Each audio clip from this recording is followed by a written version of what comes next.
Agradeço vivamente a vossa presença e, antes de dizer mais alguma coisa, o número de inscrições e o número das pessoas presentes já nos diz praticamente tudo sobre o tema que nos traz aqui.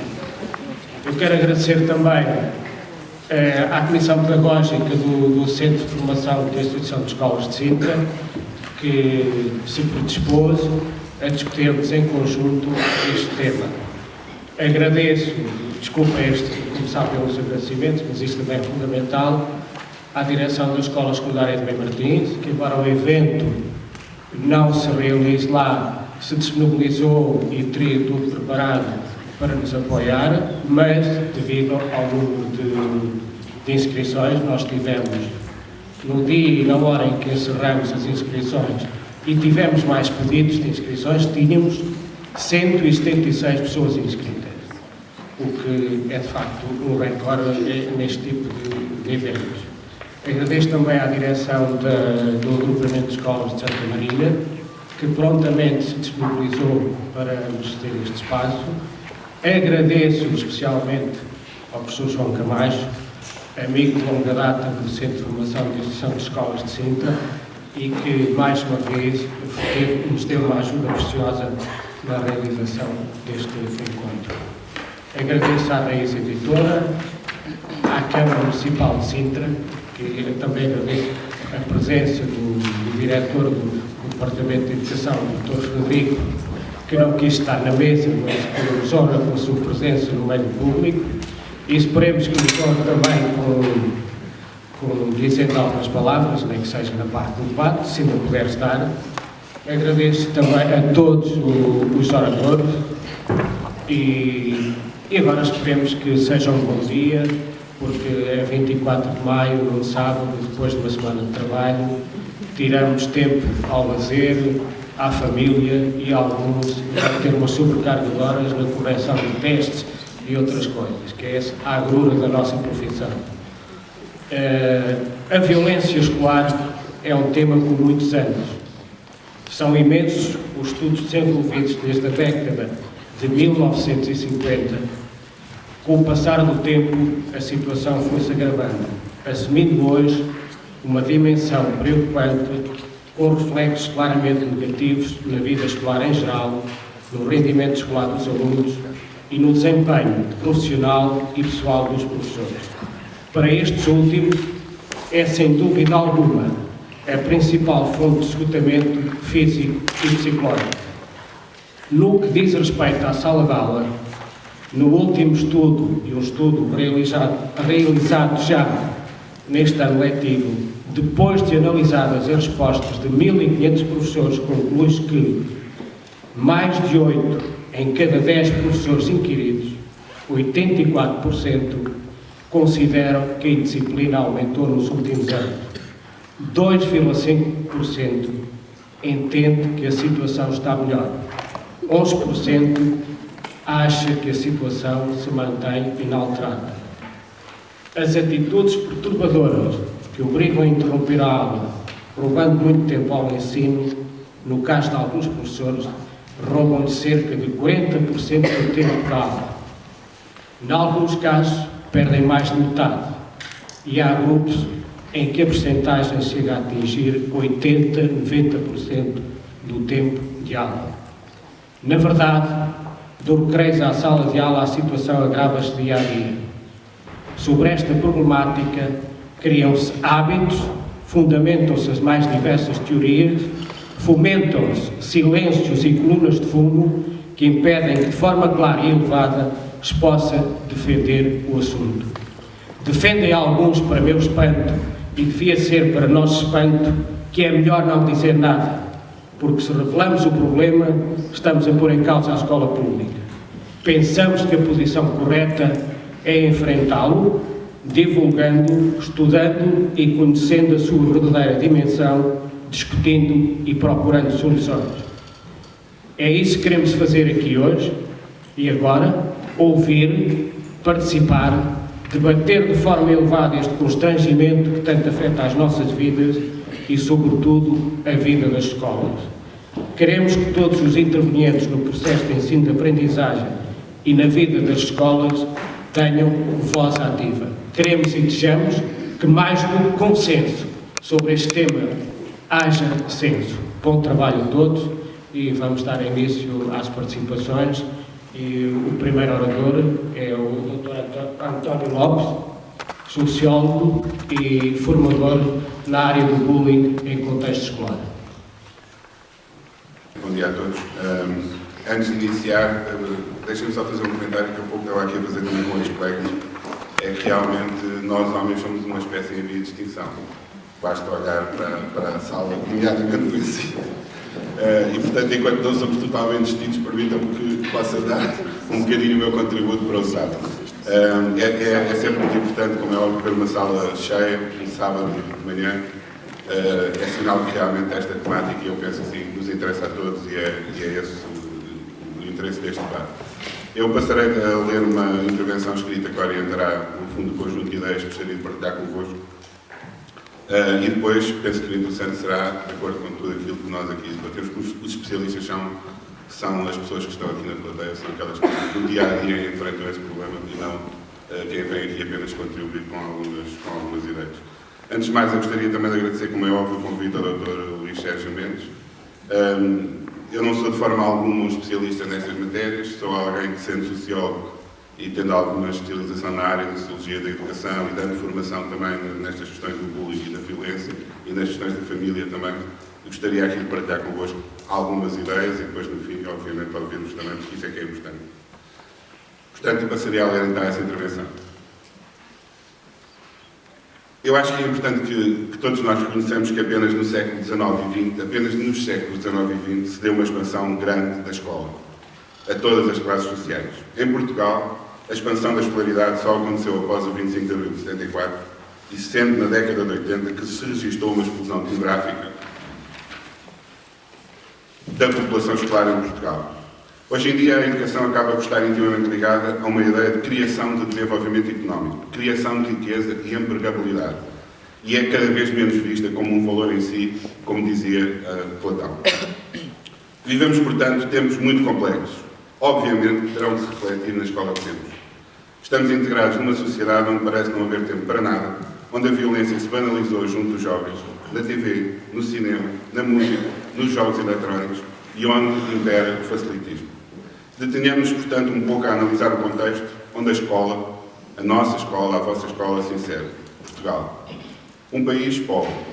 Um país com elevadas taxas de desemprego, com elevadas taxas de iliteracia, com elevadas taxas de abandono escolar, com elevadas taxas de população prisional, com baixos salários, com a insolvência diária de famílias. 1/5 da população portuguesa é considerada pobre.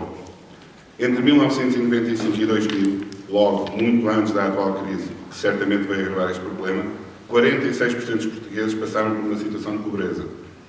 Pelo menos num desses anos. Sublinhe-se, é na escola pública onde se encontra a maior parte das crianças oriundas de famílias que sofrem estas situações. Todos os anos, cerca de 40.000 alunos abandonam a escola sem completarem o 9º ano. Vão procurar trabalho com poucas qualificações e entram num ciclo de desemprego, pobreza e exclusão social. Antes de abandonarem a escola, eram usualmente considerados alunos problemáticos. O próprio sistema económico e o modo como condiciona a vida das famílias hoje em dia é gerador de um clima de violência. É uma violência latente ou claramente expressa. Recordemos os casos de crianças e jovens com perturbações mentais que não têm parado de aumentar. Só em 2013, cerca de 19.000 foram pela primeira vez a uma consulta de pedopsiquiatria, o que correspondeu a um aumento de 30% face a 2011. A depressão está na origem de pelo menos 1/4 destes novos casos. Penso que é importante situarmos, deste ponto de vista social, a questão da violência na escola, porque ela não pode estar desgarrada disto e não pode ser encarada de outra forma. Em 2009, a professora Nazaré Barros realizou um estudo numa escola dos arredores de Lisboa e procurou quantificar alguns indicadores de violência escolar. Vejamos alguns dos resultados que obteve. A maioria dos alunos problemáticos, entre aspas, eram do sexo masculino. O 7º e o 8º ano eram aqueles onde ocorriam mais participações disciplinares e queixas, mas muitos alunos nesses anos já tinham 15, 16 ou mais anos. Os alunos considerados mais problemáticos eram de nacionalidade portuguesa, angolana, guineense, francesa, cabo-verdiana, santonense e brasileira. Não havia queixas registadas de alunos de nacionalidades indiana, chinesa, paquistanesa, moldava, ucraniana e romena. Globalmente, os alunos indicaram ter uma melhor relação com os funcionários da escola do que com os professores.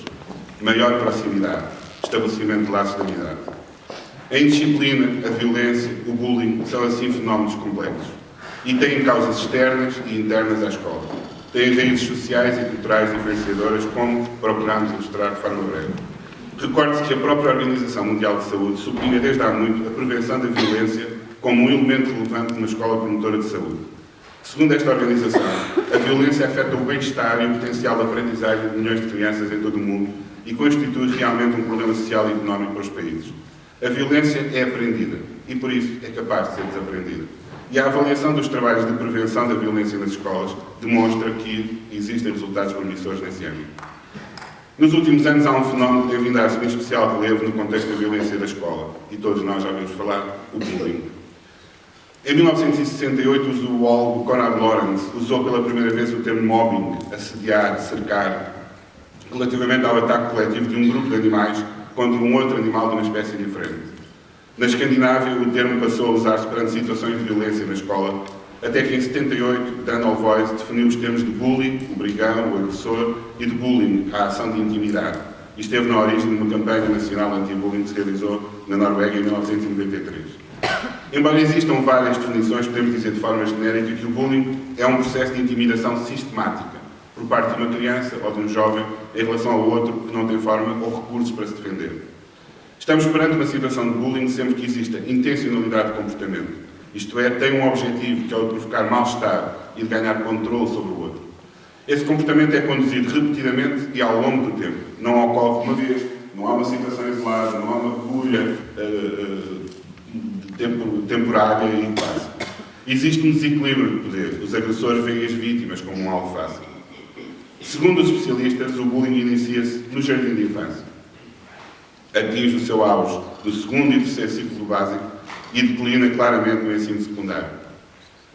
Especialmente preocupante nos dias de hoje, penso eu, para todos nós, quer pelo anonimato, quer pela sua rápida difusão, é aquilo que se designa como ciberbullying. Trata-se de uso e difusão de uma informação para fins difamatórios em formato eletrónico através dos meios de comunicação, como o e-mail, SMS, o Messenger ou as redes sociais que os nossos jovens usam bastante bem. Estamos assim perante uma mutação deste vírus, agora que está tanto na moda o termo, que o tornou mais resistente, mais ágil e, consequentemente, mais perigoso. Os telemóveis e os computadores tornaram-se verdadeiras armas, facilmente disponíveis e têm um poder de fogo devastador. São certamente conhecidos de todos os inúmeros casos de perseguição e exposição da vida privada das vítimas, que por esta via, em alguns casos, chegam ao suicídio. Numa tentativa de abordar o bullying de um ponto de vista sociológico, podemos dizer que temos diversos atores sociais em jogo. As vítimas e os agressores, como é óbvio, mas também as famílias, os amigos, os professores e os funcionários escolares. Detenhamos um pouco na família, nomeadamente o papel dos pais. Como é que educam os filhos? Que modelo representam hoje em dia para os jovens? Como falam entre si? Que tempo dedicam aos seus filhos? Como se relacionam com os outros? Com os vizinhos, com os colegas, com os familiares? Neste âmbito, não podemos deixar de ter em conta aspectos que podem ser potenciadores da violência escolar, incluindo o bullying, nomeadamente quando a família se demite do seu papel educativo, quando a sua autoridade é diluída ou posta em causa, ou quando há pouco ou nenhum diálogo entre gerações, os avós, os pais, os filhos. Temos uma comunicação muito massificada e distrativa, os mails, a internet, a TV, mas, como é constatado hoje em dia, pouco diálogo efetivo na família. Segundo um relatório para a Unesco da Comissão Internacional sobre a Educação para o século XXI, a família constitui o primeiro lugar de toda e qualquer educação e assegura, por isso, a ligação entre o afetivo e o cognitivo, assim como a transmissão de valores e de normas. O que quer dizer que, se falhar neste ponto, tudo o resto ficará certamente mais complicado. É na família que as crianças e os jovens adquirem os modelos de conduta que se realizam.